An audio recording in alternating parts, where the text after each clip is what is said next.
What would you do if a bleeding mafia boss hijacked your terrible blind date to hide from rival hitmen? You'd probably scream. But Genevieve didn't. Instead, she reached into her Hermes bag, pulled out the exact custom weapon stolen from his syndicate yesterday, and calmly handed it back. Listen closely. The evening at Le Bernardin, Manhattan's crown jewel of French seafood, was costing Richard Belmont approximately $800. Genevieve Caldwell knew this because Richard had subtly mentioned the price of the tasting menu 3 times before the second course even arrived. He was a quintessential finance bro, slicked-back hair, a Rolex submariner that he kept flashing under the warm, ambient lighting, and an endless monologue about his offshore crypto portfolios and his recent real estate acquisitions in the Hamptons. Genevieve took a slow, measured sip of the Camus Special Selection 2018 Cabernet Sauvignon, letting the rich, dark fruit notes wash over her tongue while her mind drifted entirely away from Richard's grating voice. On paper, Genevieve was a senior appraiser at Cromwell, and Hayes a discreet boutique auction house on the Upper East Side that dealt in rare antiquities. In reality, her clientele was far darker than museum curators. She appraised, authenticated, and quietly fenced high-value off-the-books assets for New York's most dangerous underworld figures. She knew the difference between a blood diamond and a clean one. She knew the going street rate for a stolen Renaissance painting, and most importantly, she knew how to keep her mouth shut. Tonight, however, she was just trying to survive a blind date set up by her well-meaning but oblivious sister. So I told the contractor, if the marble isn't imported directly from Carrara, I'm pulling the funding. Richard scoffed aggressively, slicing into his seared tuna. You have to show these people who holds the leash. You know, Jen. It's Genevieve, she corrected softly, her tone perfectly even. Before Richard could launch into another tirade about supply chain logistics, the atmosphere in the restaurant shifted. It wasn't a loud disruption. Places like Le Bernardin didn't allow for loud disruptions, but rather a sudden, sharp drop in the ambient noise. The maitre d' by the front entrance took a sudden nervous step backward. Genevieve's highly trained eyes flicked toward the foyer. 3 men had just walked in. They weren't dressed for a Michelin star dinner. They wore dark, heavy trench coats despite the mild October weather, and their eyes scanned the dining room with predatory intensity. Genevieve instantly recognized the tattoos peeking out from the collar of the lead man, the jagged crown of the Calabrese faction, a ruthless Brooklyn crime syndicate known for their brazen public hits. Her pulse ticked up a fraction of a beat, but she didn't panic. She kept her posture relaxed, her hands elegantly folded on the crisp white tablecloth. Who are they looking for? Suddenly a shadow fell over their booth. Before Richard could even look up from his tuna, a man slid into the semicircular leather booth directly beside Genevieve. He moved with a lethal fluid grace, boxing her in against the wall. The heavy scent of Tom Ford ombre leather washed over her, sharply undercut by the distinct metallic tang of fresh blood. Genevieve turned her head. Sitting inches from her was Gabriel Dante. The undisputed head of the Dante family syndicate. Gabriel was a ghost in the tabloids, but a legend in Genevieve's hidden world. He was breathlessly handsome, with sharp, aristocratic features, dark hair swept back flawlessly, and eyes as cold and grey as a winter storm. He was wearing a bespoke midnight blue Brioni suit, but Genevieve's sharp eyes immediately caught the dark, wet stain spreading across his lower left ribcage. He was bleeding, and he was cornered. Gabriel didn't miss a beat. He threw a heavy, muscular arm casually over the back of the booth, his hand resting dangerously close to Genevieve's shoulders, and flashed a brilliant, devastating smile at a completely bewildered Richard. "Jen, darling, I am so incredibly sorry I'm late," Gabriel said, his voice a rich, smooth baritone that commanded the space instantly. The traffic on the FDR was an absolute nightmare. I see you started without me. Richard blinked his fork, hovering in midair. Excuse me, who the hell are you? Gabriel's grey eyes locked onto Richard, the smile never leaving his face, though the sheer suffocating menace behind his gaze made Richard physically flinch. I'm an old friend, the kind of friend who doesn't mind sharing a booth. You don't mind, do you, buddy? Richard puffed up his chest, his ego warring with his deeply ingrained cowardice. Actually, I do mind. This is a private table. We're on a date. I'm going to have to ask you to leave before I call the manager. Underneath the table, out of Richard's line of sight, Genevieve felt Gabriel's left hand press hard against his ribs. The man was in agonizing pain, running on pure adrenaline.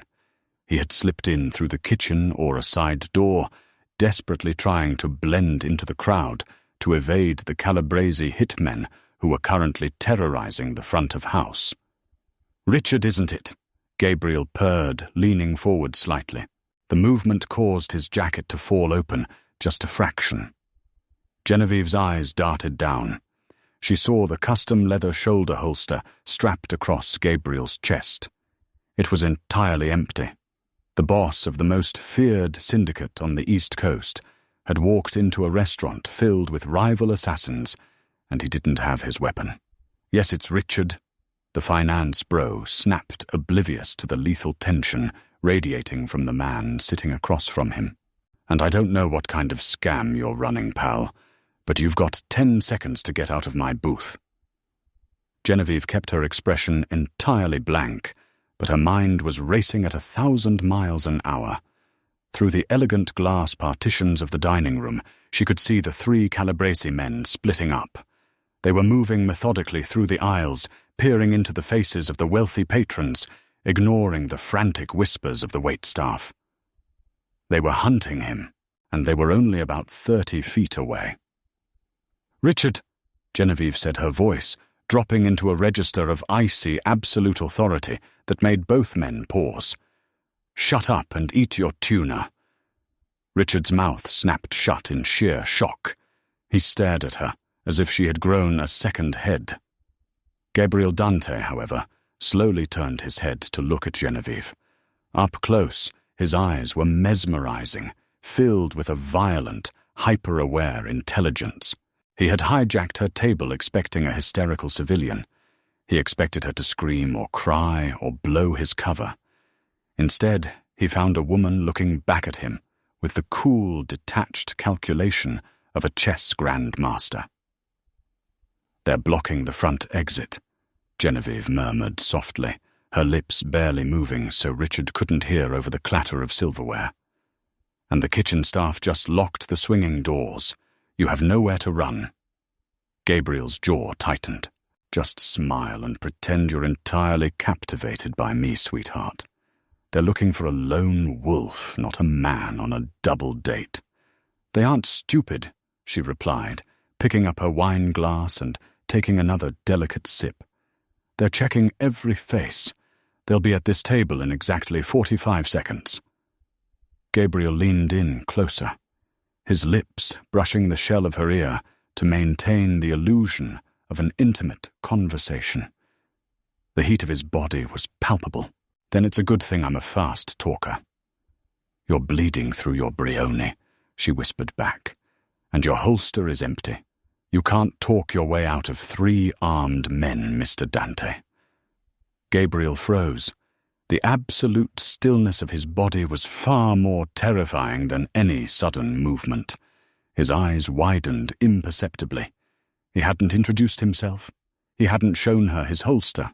Yet this stunning, elegant woman in a tailored emerald silk dress not only knew exactly who he was, but she had also completely assessed his tactical disadvantage in a matter of seconds. "Who the hell are you?" Gabriel demanded quietly, his voice dropping an octave, dangerous and low. "Someone who hates having her dinner interrupted," Genevieve replied smoothly. 40 feet away, the lead Calabrese hitman roughly shoved a waiter aside his hand, dipping inside his trench coat. They were getting closer. Genevieve calmly reached down with her left hand, brushing against the smooth, luxurious calfskin of her Hermes Birkin, 30 in noir Togo leather, resting on the plush bench beside her. Unsnapping the signature sangles, she slipped her hand into the dark interior of the bag. Earlier that afternoon, a very nervous, low-level thief had walked into the private back room of Cromwell and Hayes. He had placed a velvet-wrapped bundle on her desk, claiming he had found it and wanted a quick payout. When Genevieve unwrapped it, she nearly stopped breathing. It was a masterpiece of lethal engineering. A Cabot Guns 1911, forged from pure Damascus steel, featuring grips carved from ancient meteorite. It was a one-of-a-kind piece, valued at over $50,000. But more importantly, she recognized the subtle custom engraving on the slide, a small, stylized, roaring lion, the crest of the Dante Syndicate. The idiot thief had stolen Gabriel Dante's personal sidearm.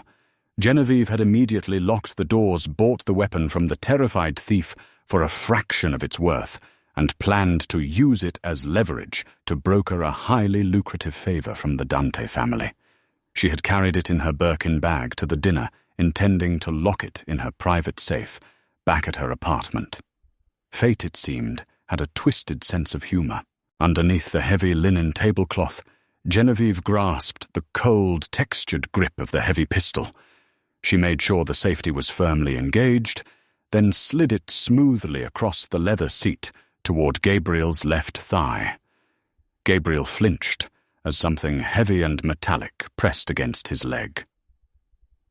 "Take it," Genevieve whispered softly. Frowning, Gabriel dropped his hand under the table. His long, calloused fingers brushed against the cold steel. The moment his hands wrapped around the grips, he recognized the unique balance and weight of the weapon. His breath hitched in his throat. It was impossible. His personal Cabot 1911 had been lifted from his private suite at the Plaza Hotel 36 hours ago. It was a staggering breach of security that had sent his entire organization into a violent frenzy. And now a random woman on a blind date had just handed it to him under a table at a Michelin-star restaurant. Gabriel's head snapped up, his storm-grey eyes locking on to Genevieve with a mixture of absolute shock and burning fascination. "Don't stare," she instructed calmly, smiling at him as if he had just told a delightful joke. "They're looking at us." The lead Calabrese hitman had stopped at the end of their aisle. His dead, dark eyes scanned the booth. He saw Richard sweating and looking entirely out of his depth. Then he looked at Gabriel. The hitman's eyes narrowed. He recognized the profile. The hitman took a step forward, his hand slipping deep into his coat, ready to draw. Under the table, Gabriel's thumb clicked the safety off. The microscopic snick was deafening in Genevieve's ears. Without breaking eye contact with the hitman, Gabriel subtly adjusted his posture. He didn't raise the weapon above the table. He simply shifted his jacket, revealing the thick Damascus steel barrel resting calmly on his thigh, pointed perfectly dead center at the assassin's abdomen. It was a silent standoff. The hitman froze. He looked at Gabriel's smiling, relaxed face. He looked down at the table where the unmistakable shape of a high-caliber weapon was pressing against the tablecloth. The assassin did the math. If he drew, he might get a shot off, but Gabriel Dante would tear him in half before he hit the ground. Slowly, agonizingly, the hitman withdrew his empty hand from his coat. He gave Gabriel a nearly imperceptible nod of submission, turned on his heel, and signaled his men to retreat. Within seconds, the three trench coats melted out the front doors of the restaurant, disappearing into the chaotic Manhattan night. The crushing tension in the dining room slowly evaporated. The maître d' rushed over to apologize to the patrons, claiming it was a misunderstanding with some aggressive paparazzi. Richard, entirely oblivious to the lethal shadow play that had just occurred in front of him, slammed his hand on the table. "That does it, I'm getting the manager. You are completely unhinged, pal." Gabriel didn't even look at Richard. His intense gaze was anchored entirely on Genevieve, sweeping over her elegant features, trying to solve the impossibly dangerous puzzle sitting next to him. He smoothly slipped the Cabot 1911 back into his shoulder holster, concealing it perfectly. "You're not a civilian," Gabriel stated quietly, his voice vibrating with a mixture of dark promise and deep intrigue. Genevieve finally looked at him, a cool, enigmatic smile playing on her lips. She reached for her wine glass. "I'm just a girl trying to enjoy a 2015 Camus Mr. Dante," she said softly. "Now, are you going to stay for dessert, or do I need to bill you for my services?" Richard's face had gone a remarkable shade of puce. He stood up, throwing his linen napkin onto the seared tuna. "I am calling the police," he stammered, pointing a trembling finger at Gabriel. "You're both insane. I'm leaving." Gabriel didn't even blink. He reached into the inner pocket of his ruined Brioni jacket, withdrew a thick platinum money clip, and tossed a crisp $100 bill onto the table. It landed perfectly on Richard's plate. "For your valet, Richard. Walk out the front door. Keep your eyes on the pavement and forget you ever sat here. If you dial 911, I will personally ensure your offshore crypto accounts are drained before you reach the sidewalk." The sheer freezing certainty in Gabriel's voice stripped away the last of Richard's bravado. The finance bro swallowed hard, grabbed his coat, and practically sprinted toward the coat check. Genevieve watched him go with a mild sigh. That was my ride back to the Upper East Side. "I think I can manage to arrange a car," Gabriel murmured. The adrenaline of the standoff was beginning to fade, and the reality of his gunshot wound was reasserting itself. He pressed his forearm against his ribs, his knuckles turning white. "But before we go anywhere, you and I are going to have a very honest conversation." "I prefer honesty," Genevieve replied, swirling the last of her Cabernet. "It saves so much time." Gabriel leaned across the table, invading her personal space. The scent of Tom Ford ombre leather was intoxicatingly close now. My custom Cabot 1911 was locked in a biometric safe inside my private suite at the Plaza Hotel. Only 3 people in the world have the clearance to even access that floor. Yesterday it vanished. No alarms, no forced entry. And tonight, a beautiful, unnamed woman on a terrible blind date hands it to me under a table while 3 Calabrese hitmen try to put me in the ground. Explain. Genevieve met his steely grey gaze without flinching. She could see the pain tightening the corners of his eyes, the slight shallowness of his breathing. He was dangerous, cornered and bleeding, which made him infinitely more lethal. "My name is Genevieve Caldwell," she said, her voice dropping to a low velvet whisper. "To the IRS, I am a senior appraiser at Cromwell and Hayes.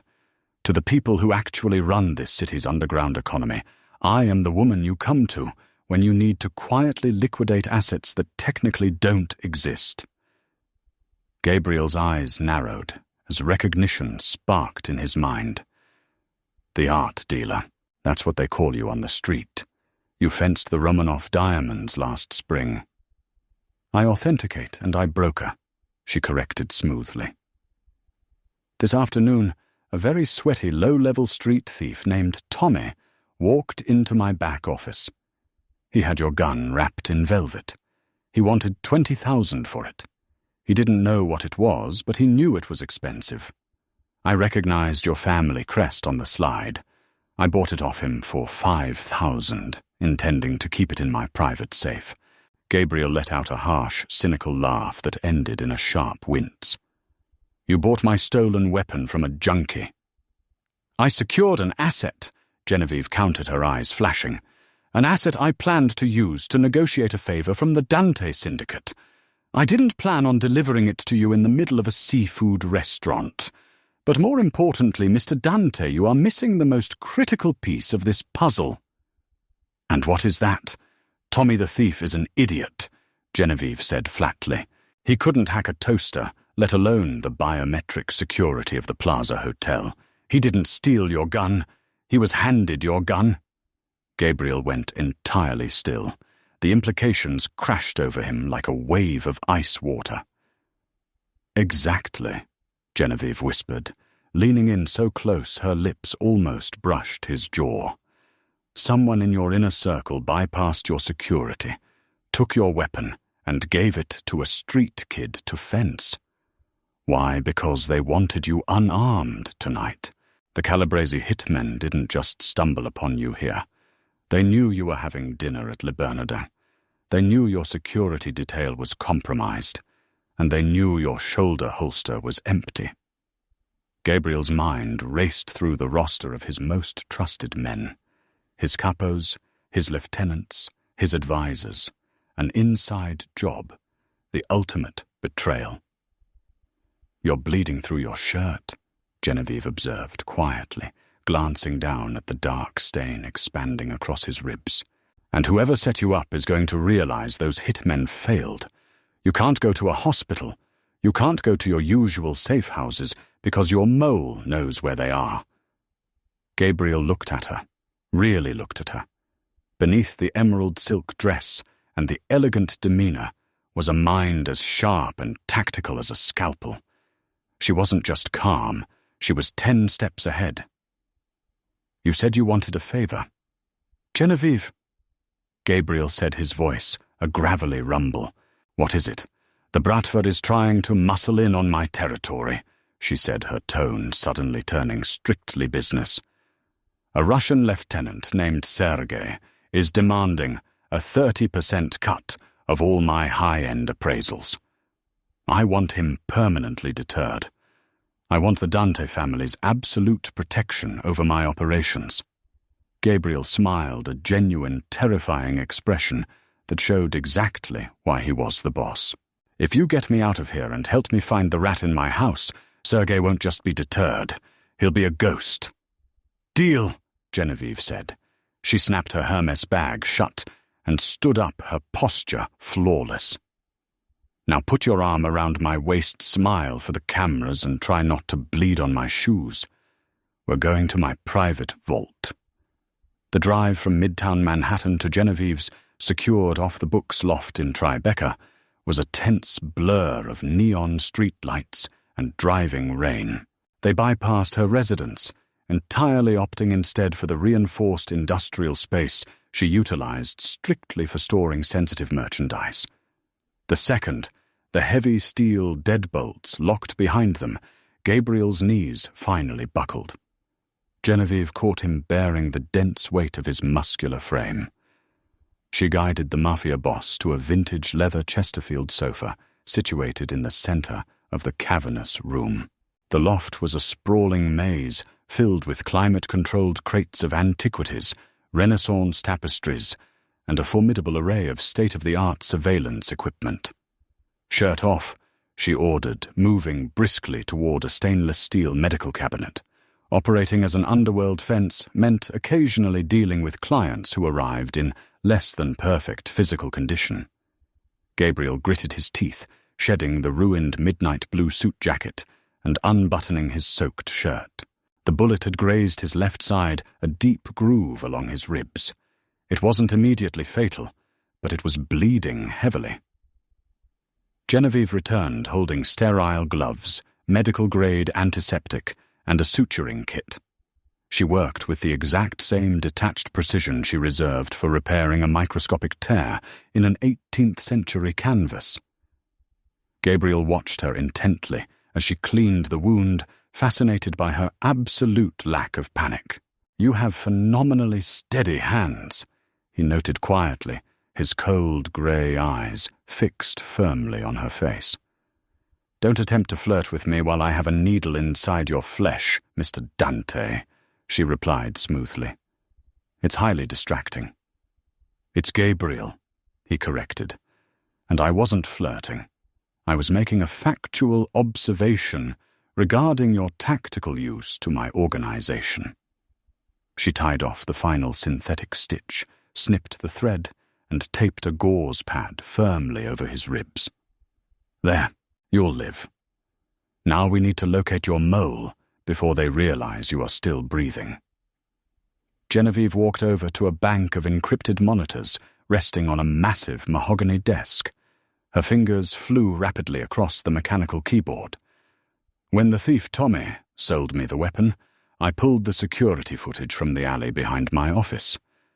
Let's see who he was talking to." She pulled up a grainy feed on the center monitor. It showed the nervous thief pacing anxiously.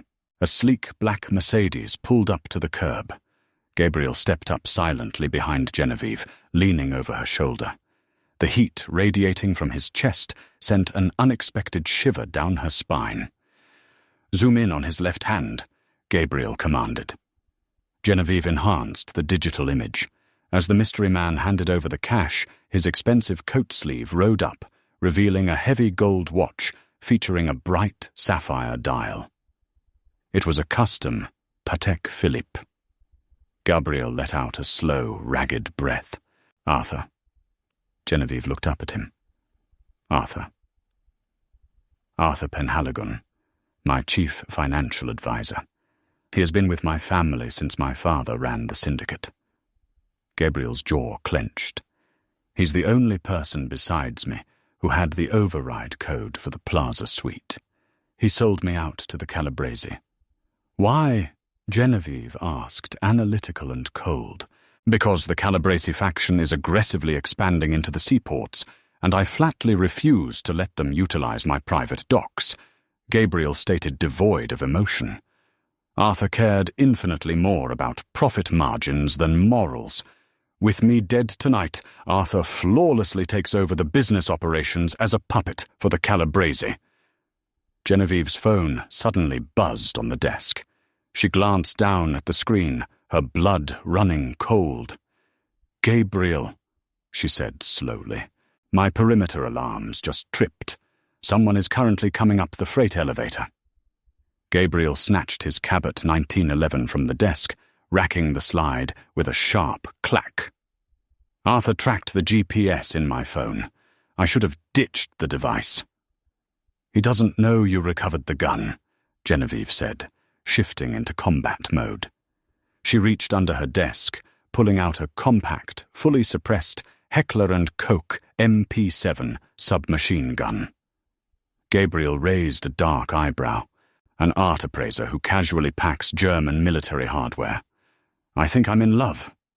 "Focus, Gabriel," she snapped. "The elevator doors open directly into the main hallway. We have a distinct choke point." The heavy gears of the freight elevator shuddered to a harsh halt. The iron gates slammed open. Tactical footsteps immediately flooded the corridor. "Gabriel," a voice called out. It was Arthur playing the role of the deeply concerned lieutenant, flawlessly. "Gabriel, it's Arthur. We received a tip you were hit. Are you in here?" Gabriel gestured sharply for Genevieve to flank the left side, behind a stone statue of a Roman gladiator, while he took the right behind reinforced wooden crates. "I'm here, Arthur," Gabriel called back, feigning a dying man. "I'm hit bad. I'm bleeding out on the floor." Arthur stepped into the main room, flanked by 4 armed Calabrese enforcers carrying shotguns. Arthur was wearing the exact same trench coat from the surveillance footage, the gold Patek Philippe gleaming brightly. "Thank God," Arthur said, a triumphant smirk on his face. "Don't worry, Gabriel. I'll make absolutely sure the family is taken care of." "I know you will, Arthur," Gabriel said. Gabriel stepped out from behind the crates. He stood tall, the terrifying embodiment of underworld power, the custom Damascus steel. Cabot 1911 leveled directly at Arthur's chest. Arthur stared blankly at the weapon. "That's impossible. You didn't have that." "You shouldn't trust street thieves with family heirlooms," Gabriel said coldly. Before the Calabrese enforcers could react, Genevieve stepped smoothly out from the dark shadows on their left blind side. With brutal efficiency, she squeezed the trigger of the MP7. The suppressed weapon coughed rapid bursts. 3 hitmen dropped to the concrete floor instantly. The 4th hitman panicked, firing his shotgun wildly toward Genevieve. The buckshot shattered the stone statue next to her, showering her entirely in ancient dust, but she ducked perfectly in time. A single deafening roar echoed through the loft. Gabriel had fired the Cabot. The heavy .45 caliber round caught the last hitman in the chest, throwing him violently backward. The room fell dead silent, save for the ringing in their ears and the terrified breathing of Arthur Penhaligon. Arthur fell heavily to his knees, throwing his hands in the air. "Gabriel, please, the Calabrese, they threatened my family."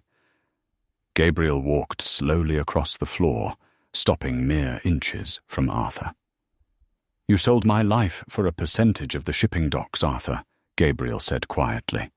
"You handed my own gun to an enemy." "Gabriel, wait." Gabriel pulled the trigger.